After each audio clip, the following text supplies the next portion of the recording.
जीजा जी। हाँ जी। आओ बाबू, तुम्हारे कमी रहे। कैसा लागल मुंबई?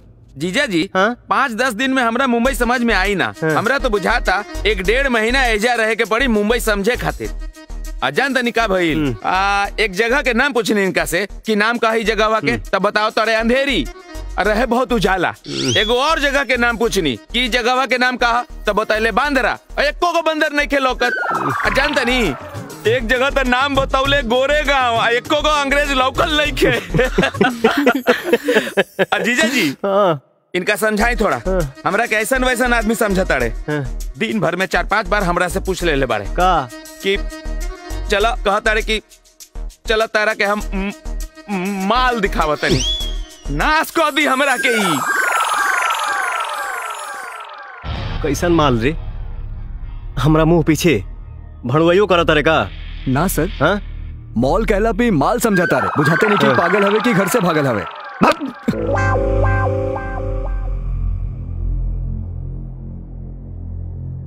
भैया के गांव भेजे खातिर कुछ करे के पड़ी।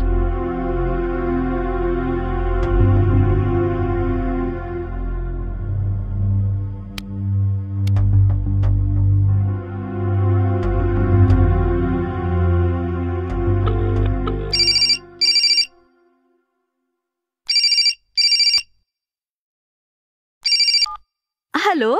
हाँ भाभी। हाँ मिल्की बबी बोली। भैया बॉम्बे घूमे आयल बाड़न कि तहरा खातिर सौत ले जाए। सौत ले जाए? ई का कहा तानी? मराठीन। मराठीन? हाँ भैया मराठीन के चक्कर में फंस गइल बाड़े। का बात करो तानी? हाँ। अच्छा ठीक है, रखी हम उनकर खबर अब्बे ले थई। ठीक बा।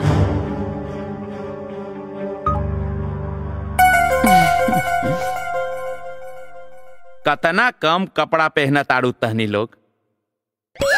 कपड़ा पहनल करा, गंदा लौकता।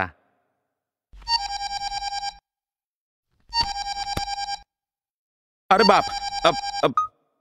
अब हेलो। कहाँ बिया सौतीनिया? भतर कटनी? भतर कटनी बोली। अरे उस भतरी कहाँ बिया? बताई जल्दी। अरे काहे इतना गरियावत तारू?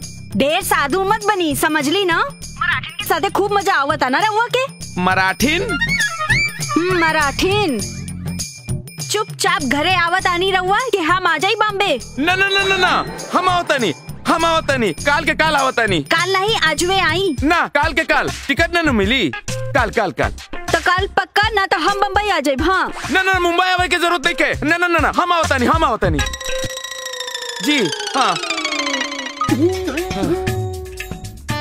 मेहरारू संभाले के खातिर स्कूलों में एगो कोर्स होके के चाहिए। कैसे संभाल ले वेला लोग इतना। दीदी हम घर जाता नहीं। हाँ। अरे इतना जल्दी का है? काल्हे तो कहत रहला 1 महीना रहब और आज भागल जाता रहा। 1 मिनट भी ऐजा रुक जाइब नु तो अनर्थ हो जाई दीदी, यही से जाए दे। लेकिन काहे? अब का बताई, एगो फोन आ जाला तो आदमी हिल जाला, बाद में बताइब नु, अभी जाए दे। छोटू जी। हाँ जी। इनका के स्टेशन छोड़ाई। जी ठीक बा। ठीक बा, का कहता रहा? उठाओ ना सामान, जल्दी में बनी। हमरे जिम्मे बा। हाँ तो उठाओ जल्दी। पता ना का करे के पड़ी। जल्दी।